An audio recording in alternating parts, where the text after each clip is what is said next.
அன்பே சிவம் மனமே குரு என்றுணர்த்திய குருவே போற்றி.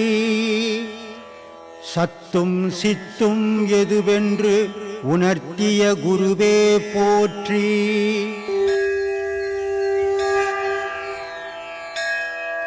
ராஜயோகத்தை கை கொள்ளும். இப்போ ராஜயோகம், அடாயோகம், லம்பிகா யோகம், பரியங்கா யோகம்னு இப்படி யோகத்தில் பலவிதமான யோகங்கள் இருக்குது. ஆனால் இதில் எல்லா யோகத்தை விட சிறந்தது ராஜயோகம். காரணம் என்ன? ஒரு அரசன் இருக்கிறான், அந்த மக்கள் இருக்கிறாங்க. அந்த அரசங்கிட்ட போய் சிற்றரசங்கிட்ட போயிட்டு என்னுடைய குறைகளை சொல்லி, ஐயா எனக்கு இது வேணும் அது வேணும் அப்படின்னும்போது அந்த சிற்றரசன் எனக்கு உதவி செய்யணும். ஆனால் என்னுடைய உதவி பெருசாக தேவைப்படுது. அப்போ நான் சிற்றரசங்கிட்ட கேட்கும்போது எனக்கு கிடைக்கல. அந்த சிற்றரசன் என்ன பண்ணுறான், பேரரசங்கிட்ட சொல்லி எனக்கு தேவையாக இருந்தால் வாங்கித்தரேன். ஆன்மான்றது சிற்றரசன் மாதிரி, உலகத்துக்கு கடவுள்ன்றது பேரரசன் மாதிரி. நமக்கு என்ன தேவையோ நம்மளுடைய ஆன்மா நிறைவேற்றுது. அதுவும் முடியாத நேரத்தில் அதுங்கிட்ட போகிறோம், அது நிறைவேற்றி தருது. அப்போது இறைவன் இல்லாத ஒரு உயிரினும் வாழாது. இறைவன் தான் மூலப்பொருள், இறைவன் தான் விதை விதைச்சான். ஒரே ஒரு வேப்பம் கொட்டியை செய்திட முடியுமா விஞ்ஞானம்? ஆனால் இயற்கையில் வந்தது.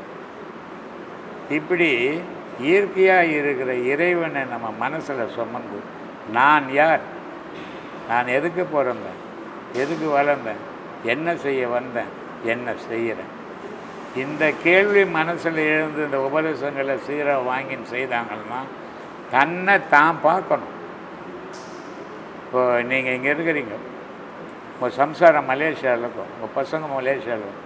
சும்மா கண்ணை மூடிக்கணும் அப்படின்னு நினச்சோன்னா உங்கள் சம்சாரம் முகம் போகும், உங்கள் பிள்ளைங்க முகம் போகும். இது உலகத்தில் இருக்கிற எல்லாருக்கும் போகும். ஆனால் பிறந்ததுலேருந்து பார்த்த நம்ம முகம் மட்டும் போகாது, நம்ம முகம் போடும். எப்போ என்னுடைய முகத்தை நான் பார்க்குறேனோ அப்போ தான் மோட்ச முக்திக்கு வழி.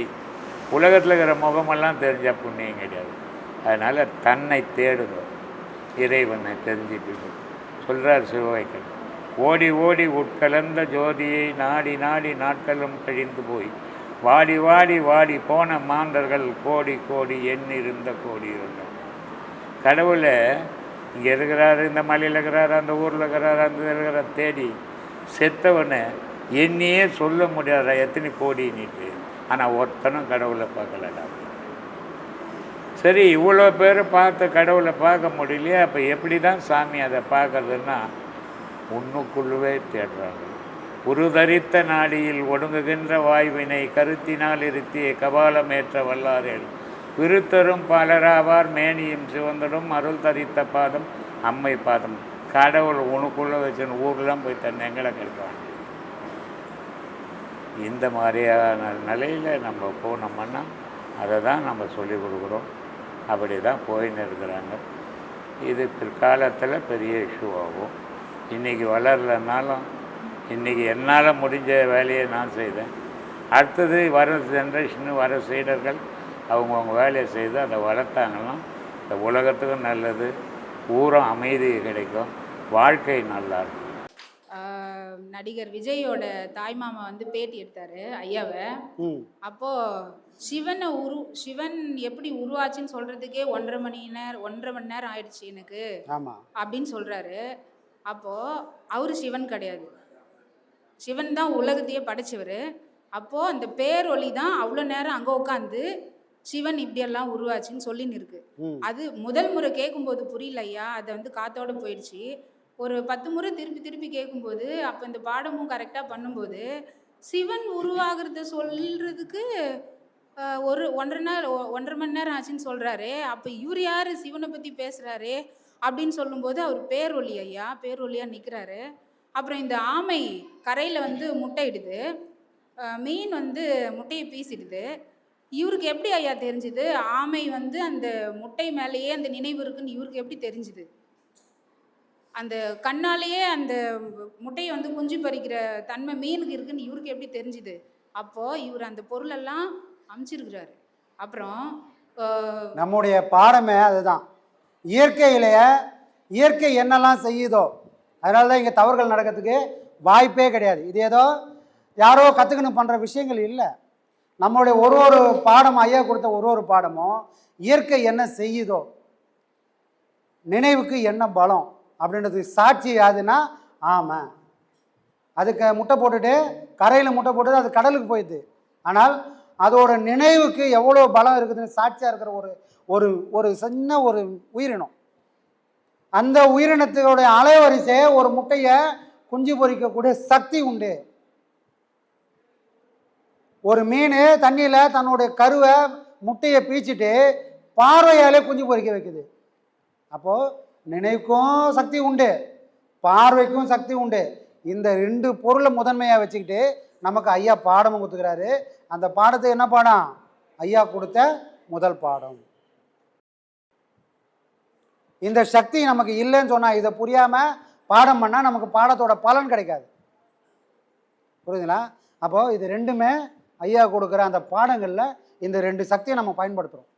அப்படி பயன்படுத்தினா தான் அதோட பலனும் நமக்கு கிடைக்கும். நினைவுக்கும் பார்வைக்கும் அவ்வளோ மிகப்பெரிய சக்தி உண்டு.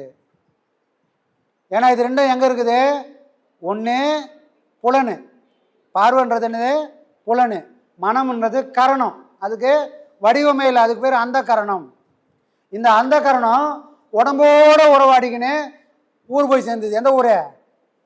யாரும் போக ஆசைப்படாத ஒரு ஊர். எந்த ஊர் இது? எந்த ஊர் சாமி அது? யாரும் ஆசைப்படவே மாட்டாங்க அந்த ஊர் போகிறதுக்கு. அது பேர் இந்த சுடுகாடு. யாரும் ஆசைப்படுவோமா? ஆசைப்படவே மாட்டோம். அந்த ஊர் போகிறதுக்கு அது தயாராகிடுது. ஆனால் இந்த உண்மை புரிஞ்சுதுன்னா அந்த ஊருக்கு போகிறதுக்கான வழியை இறைவன் அடைச்சிடுவான். அப்போ என்ன பண்ணணும்? புலனோடு உறவாடி இந்த மனசை உயிரோடு உறவாடிட்டா எந்த ஊருக்கு போக முடியாது? எல்லாரும் போகிறதுக்கு ஊர் நமக்கு கேட் பாஸ் தரமாட்டான். அப்போ எந்த ஊருக்கு போவோம்?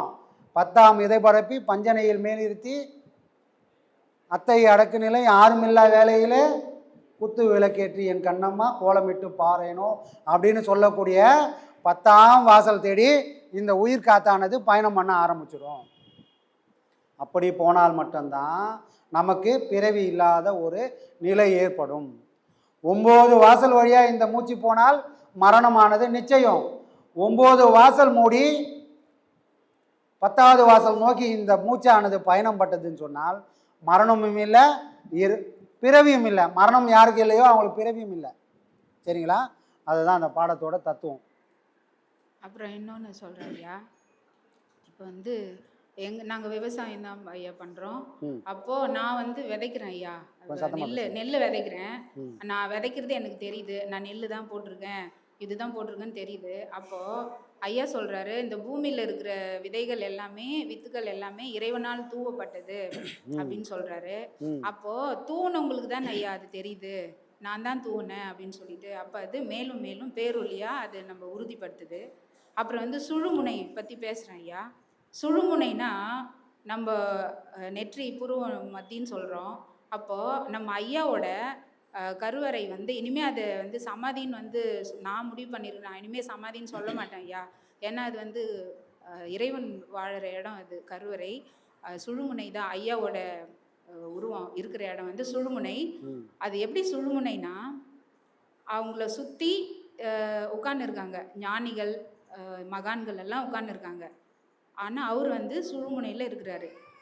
சுற்றியே அலைவதில்லை சூட்சம் சூட்சம், சுழியிலே நின்றாலே மோட்சம் சொல்லியிருக்கிறாரு. நீங்கள்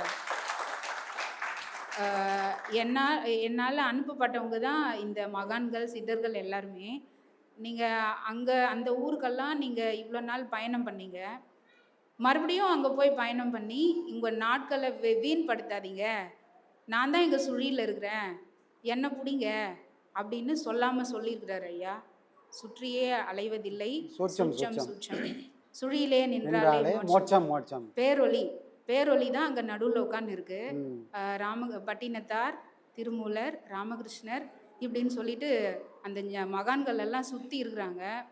அப்போது அவங்களால ஐயாவால் அனுப்பப்பட்டவங்க தான் அவங்க எல்லாருமே அப்படின்னு நான் உணர்றேன். அதே மாதிரி தான் ஐயா, இது சுழுமுனை இங்கே தான் ஐயாவும் இருக்கிறாரு. இதே மாதிரி தான் அந்த ஐயாவோட கருவறையும் இருக்குது. அது வந்து தெளிவாக புரிஞ்சுது ஐயா. புரிஞ்ச உடனே கண்ணில் தண்ணி தான் ஐயா வந்தது. அப்பா இவ்வளோ நாள் நான் வணங்கின தெய்வம்லாம் நீ தான் போல இருக்கு, உன்னை தான் நான் வணங்கியிருக்கிறேன், அது எனக்கு புரிஞ்சுது இப்போன்னு சொல்லிட்டு கோவில்கள்லாம் போகிறது இல்லை ஐயா. ஐயா தான், நம்ம ஐயா தான் கூடவே இருக்காருல்ல. கண்டிப்பாக கண்டிப்பாக. அதனால அப்புறம் இன்னொன்று, ஐயா வந்து உன் பக்கத்துலேயே இருக்கிறாருடா கடவுள்னு சொல்லியிருக்கிறாரு இல்லையா. பக்கத்தில் எப்படி அப்போது பட்டினத்தார் வந்து உலகெல்லாம் சுற்றி வந்துட்டார். ஆனால் இந்த இடத்துல வந்து அவருக்கு கரும்பு மனை தித்திச்சிருக்கு. அப்போ அவர் சொல்கிறாரு, கண்டம் கரியதாம் கரும்பு கண்மூன்றுடையதாம் சொல்லிட்டு. அப்போது ஆவுடையார் வந்து இந்த பூமியாக இருக்குது. அப்போது இந்த வானத்துக்கும் பூமிக்கும் லிங்கம் இருக்குது, அதுக்குள்ளே தானே நம்ம இருக்கிறோம். அப்போது நானும் அதுக்குள்ளே தானே இருக்கிறேன், உலகத்துக்குள்ளே தானே இருக்கிறேன். அப்போ ஒரு பயம் வருது ஐயா. அப்போ நான் இவ்வளோ நாள் நான் தனியாக நடந்து போகல, என் கடவுளுக்குள்ளே தான் நான் பயணம் பண்ணியிருக்கிறேன் போல இருக்கு. வெற்றிடம் எல்லாம் கடவுள் தானே ஐயா. இப்போ இந்த லைட்டெல்லாம் ஆஃப் பண்ணிட்டா இங்கே இருட்டு தானே சிவன் சொல்லியிருக்கிறாரு ஐயா. அப்போது அதுக்குள்ளே தானே நம்ம இருக்கிறோன்னு சொல்லிட்டு ஒரு மாதிரி உடம்பெல்லாம் கடகடன் ஆயிடுச்சு ஐயா. அதுக்கப்புறம் அப்பா நம்ம வந்து இனிமேல் எந்த கோயிலுக்கும் போகக்கூடாது, நம்ம கோயிலுக்குள்ளேயே நம்ம பயணம் பண்ணின்னு இருக்கிறோம், நம்ம இனிமேல் போகக்கூடாதுன்னு சொல்லிட்டு ஒரு முடிவு வந்துச்சு ஐயா, தெளிவான முடிவு. இவ்வளோ நாள் நான் வணங்கின தெய்வம் எல்லாமே ஐயா நீங்கள் தான் அப்படின்னு அந்த பேரொலியை வந்து கண்டுபிடிச்சாச்சு ஐயா. பேரொலி தான் அவர். பேரொலியால் மட்டும்தான் இந்த மாதிரியெல்லாம் வெளியில் அந்த சுவாசத்தை வந்து வெளியில் அனுப்ப முடியும். இப்போ நம்ம மண்டபத்துக்கு வந்திருக்கிறோம் அப்படின்னு என் மனசு ஒரு துளி கூட வந்து சங்கடப்படவே இல்லை ஐயா. ஏன்னா ஒரு குழந்தை வந்து பிறந்த இடத்துலையே இருந்தால் அதுக்கு ஏதோ பிரச்சனை. ஒரு மாடு, எல்லா ஜீவராசிகளும் மரம் செடி கொடி கூட வளர்ந்து காற்றில் அசைது. அப்போது நம்ம ஐயா வந்து இந்த இடத்துல கோவிலில் அவருக்கான பேரொலி வந்து அங்கே வந்து அமைச்சிடுச்சு. ஆனால் அது வெளியில் போக விடலை. அதுக்கு கட்டு மேலே கட்டு அந்த மாதிரி இருக்குது. வெளியிலே போகக்கூடாது, நான் தான் அப்படின்னு சொல்லிட்டு மறைச்சிருக்காங்க. அப்போது நீ என்ன மறைக்கிறது, நான் வந்து என்னோட சுவாசத்தை வெளியில் அனுப்புவேன்னு சொல்லிட்டு அவரோட உடம்புல இருக்கிற ஒரு முடியும், ஒரு ரோமமும் இப்போ வெளியில் இருக்குது. வெளியில் போயிட்டு என்னோட சுவாசத்தை நீ உலகத்துக்கு பரப்பு. அவங்க எல்லாம் வருவாங்க. அவங்கெல்லாம் வரும்போது நல்லது நிறைய வரும்போது கெட்டதுக்கு அங்கே வேலை இருக்காது. சாக்கடை தண்ணி கொஞ்சம் இருக்கும் ஐயா, அதில் வந்து ஒரு பம்பு செட்டை பூட்டி விட்டாக்கா அது இருக்கிற இடம் தெரியாமல் போயிடும். அந்த மாதிரி தான் ஐயா நம்மளை வந்து ஐயா வெளியில் அமைச்சிருக்காரு. கண்டிப்பாக. இதே இறைவன் பட்டினத்தார அப்போ ஞானத்தை கொடுத்து அள்ளி அணைச்சிருந்தான்னா பிரச்சனையே கிடையாது. அவரா தெருவா சுற்றிருக்க மாட்டார், கோயிலாக போயிருக்க மாட்டார். அப்போனா அவரோட பெருமை எப்படி தெரிஞ்சிருக்கும்? அவரோட பாடல் இல்லைன்னா தெரிஞ்சிருக்குமா? அப்போ அவர் அந்த கோயிலாக சுற்றினால தான் ஒரு கோயிலையும் ஆயிரக்கணக்கான பாடல்களை பாடி இன்றைக்கி அவரோட பாடல்களை நாம் வந்து படிச்சுட்ருக்கோம். அப்போ இறைவன் என்ன பண்ணுறான், ஒரு இடத்துல உக்காஞ்சனா நீ என்னை பற்றி எப்படி பேசுவ? பேச மாட்டா. உன்னை தெருவா அலைய விட்றான். நீ என்ன பண்ண தெருவா என்னை பற்றி பேசு. அந்த மாதிரி இப்போ பட்டினத்தாரை சுத்த விட்டா மாதிரி நம்மளையும் சுத்த விட்டுக்கிறான். ஆனால் நாமளும் என்ன பண்ணுவான், எங்கே போய் சுற்றினாலும் நம்மளோட தெய்வத்தை பேசிக்கினே இருக்க வேண்டியதுதான். நாளைய வரலாறு இதை பதிவு பண்ணும். கண்டிப்பாக. சரிங்களா? கண்டிப்பாக நடக்கும்.